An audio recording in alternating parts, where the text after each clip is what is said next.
अगला topic start होना है वो है बुलियन अलजेब्रा। अब हम स्टार्ट करेंगे बुलियन अलजेब्रा की। आगे जितनी भी हमारे पास टाइप्स है उनको हम पढ़ेंगे। अब बुलियन अलजेब्रा में हमारे पास डिफरेंट टाइप्स आती हैं। अब हम सबसे पहले जो इसमें टाइप्स करेंगे वो है बुलियन प्रेपोजिशन। सबसे पहली टाइप हमारे पास बुलियन अलजेब्रा की कौन सी है? Boolean preposition. जो मेन टॉपिक है वो हमारा क्या है?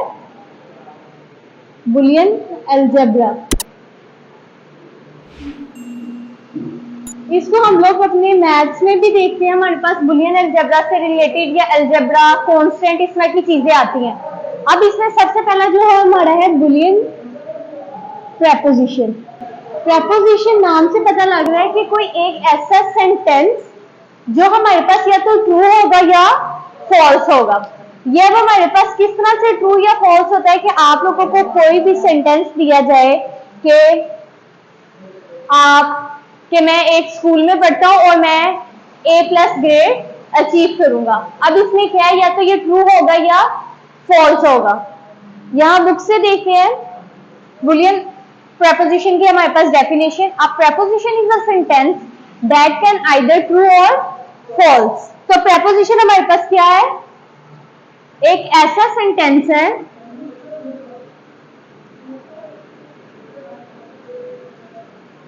that can either true और false। या तो वो ट्रू होगा, आपके पास सेंटेंस जो आपने उनको सेंटेंस दिया होगा वो ठीक होगा, या तो वो गलत होगा। The following sentences are prepositions. अब नीचे हमें कुछ एग्जांपल्स दी गई हैं जो हमारे पास सिर्फ प्रेपोजिशंस हैं। Someone from our school can join cricket Pakistani cricket team. हमारे स्कूल में से कोई एक ऐसा है जो पाकिस्तानी क्रिकेट टीम को ज्वाइन करेगा। अब ये आपके पास क्या होगा?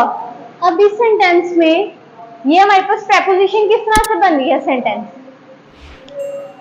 इस सेंटेंस में उन्होंने क्या है? Someone in our school can join Pakistani cricket team. हमारे स्कूल में से कोई पाकिस्तानी क्रिकेट टीम को ज्वाइन करेगा। अगर उसने क्रिकेट टीम ज्वाइन की किसी ने भी आपके स्कूल में से, तो ये प्रेपोजिशन क्या हो जाएगी? ट्रू। अगर किसी ने भी आपके स्कूल में से क्रिकेट टीम को ज्वाइन ना किया तो प्रेपोजिशन क्या हो जाएगी? फॉल्स। नेक्स्ट हमारे पास है I will get A+ grade in board exams. अब अगर आपने बोर्ड के एग्जाम्स का रिजल्ट आया और आपका A+ ग्रेड नहीं आया तो प्रेपोजिशन क्या हो जाएगी? फॉल्स। और अगर आ गया तो प्रेपोजिशन क्या होगी? ट्रू। सेम हमारे पास यही है, अगर आपके स्कूल में से किसी ने भी पाकिस्तानी क्रिकेट टीम को ज्वाइन कर लिया है तो वो क्या हो जाएगा हमारे पास? Preposition true. अगर ज्वाइन नहीं किया तो फॉल्स। मींस आपके पास जो भी सेंटेंस है उसके दो पर्सपेक्टिव्स हैं, या तो वो ट्रू होगा या तो वो फॉल्स। दोनों में से कोई ना कोई तो जरूर होगा।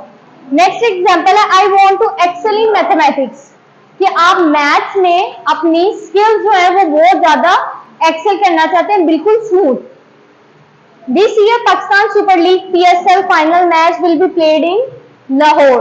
इस साल पाकिस्तान सुपर लीग का फाइनल मैच कहां पे खेला जाएगा? लाहौर में। अब इसके भी क्या चांसेस हैं? या तो होगा या तो नहीं होगा। आई प्ले चेस, मैं चेस खेलूंगा। आपके पास इस कंडीशन में अब ये सिंपल है, इसमें आप लोगों को कुछ भी नहीं कहा जा रहा। आई प्ले चेस, ये तो हमारे पास प्रेपोजिशन में कैसे आया? या मैं खेलूंगी या तो मैं नहीं खेलूंगी। अब नीचे आपको बताया गया है कि वो सेंटेंसेस जो आपके पास प्रेपोजिशन नहीं हो सकते। अब वो सेंटेंसेस कौन से हैं? How are you, close the door, is it hot outside.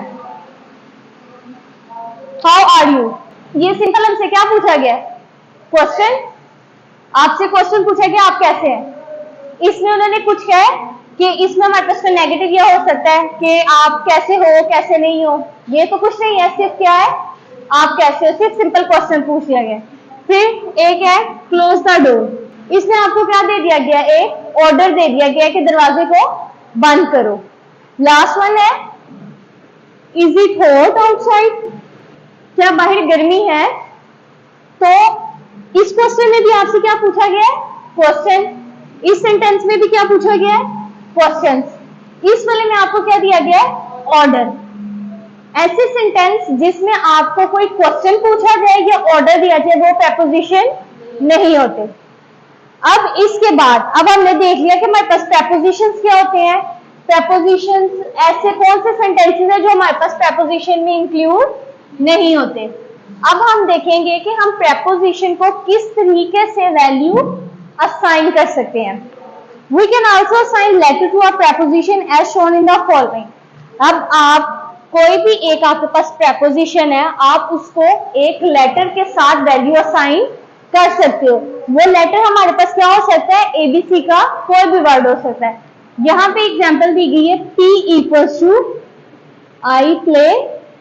अब मैंने ये लिख दिया है आई प्ले चेस, साथ इसको क्या कर दिया है, P वैल्यू असाइन कर दिया। अब मैंने कहीं पे भी कोई क्वेश्चन सॉल्व किया है जहां पे मैंने कहना है कि मुझे दो प्रेपोजिशंस हैं, ये प्रेपोजिशन है I play chess, P assign है, और दूसरा है कोई भी I want excel in mathematics. इन दो वैल्यूज का मुझे क्या चाहिए, सम अप चाहिए। तो मैं क्या करूंगी, जब आंसर सॉल्व करूंगी तो मैं जाके ये पूरा पूरा लिखूंगी, आई प्ले चेस और plus I want excel in mathematics, मैं ये पूरा लिखूंगी।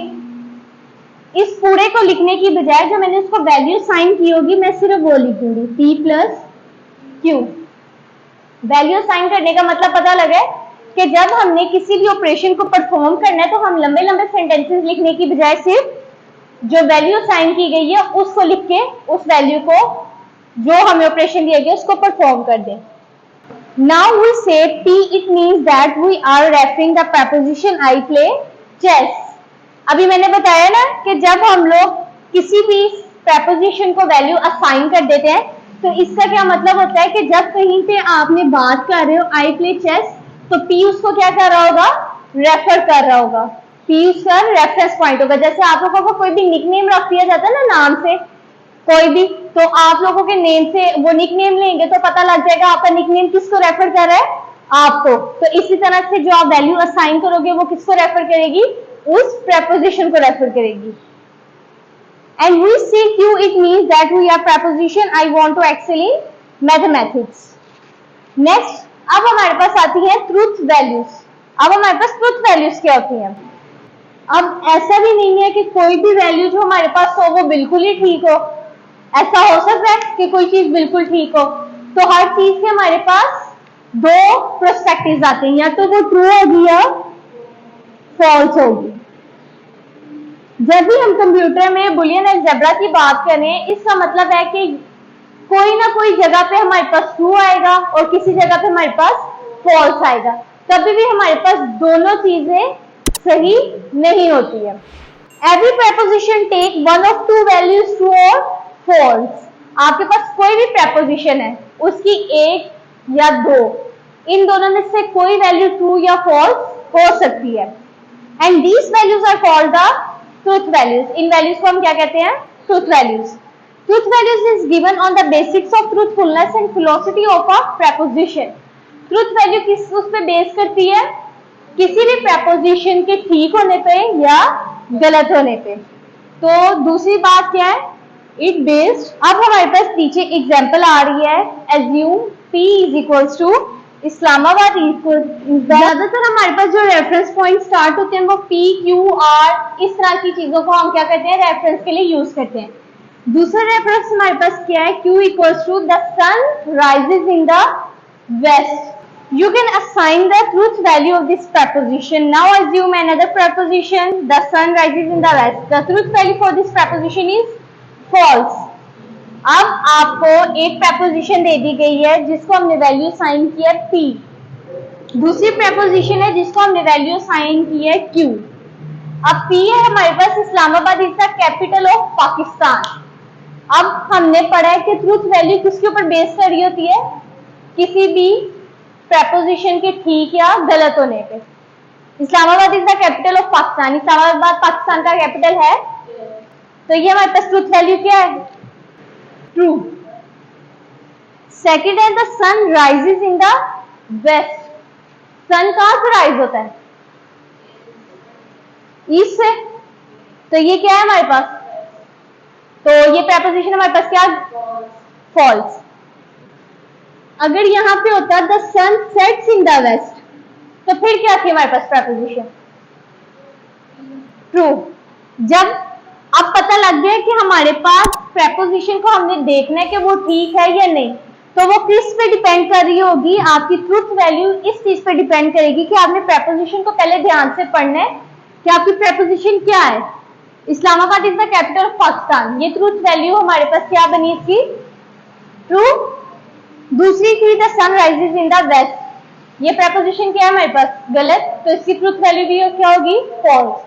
अब नीचे जाके अगर मैं आपसे पूछ लूं, आप मुझे बताएं कि किसकी ट्रूथ वैल्यू गलत है दोनों में से, किस प्रेपोजिशन की? तो नीचे आप लोग क्या लिखेंगे? The sun rises in the west या क्यू? क्यों? क्यों हमने क्यों लिखा है? क्योंकि हमने क्यू को इस पूरी प्रेपोजिशन का रेफरेंस बनाया था, इसलिए हमने इसको क्यू लिख दिया। अब समझ आइए कि हम क्यू वैल्यू साइन करते हैं। क्यू प्रेपोजिशन को हम कोई भी अल्फाबेट है जो असाइन कर देते हैं, इसलिए कि हमें जाके नीचे वो पूरा प्रेपोजिशन ना लिखना पड़े। नेक्स्ट प्रेपोजिशन आपको एक और एग्जांपल दी गई है, I have completed my work, then the truth value depend upon the person who is assigning it. अब आपको एक और प्रेपोजिशन दी गई है, I have completed my work. अब इन एग्जांपल्स को देखें और जो मैं लिख रही हूं उसको देखें। इन प्रेपोजिशंस में आपको साफ साफ पता लग रहा है कि ये ठीक है, ये गलत है। इस प्रेपोजिशन में आपको क्या नजर आ रहा है? I have completed my work. अब ये किस पे डिपेंड कर रहा है? मैंने आपको काम दिया, you have to complete your work, but जब तक आप इस काम को कंप्लीट नहीं करोगे, ये प्रेपोजिशन क्या रहेगी? इसकी ट्रूथ वैल्यू फॉल्स। और जब आप इस काम को कंप्लीट करोगे, इसकी ट्रूथ वैल्यू क्या हो जाएगी? तो ये किस पे डिपेंड कर रहा है? काम करने वाले पर।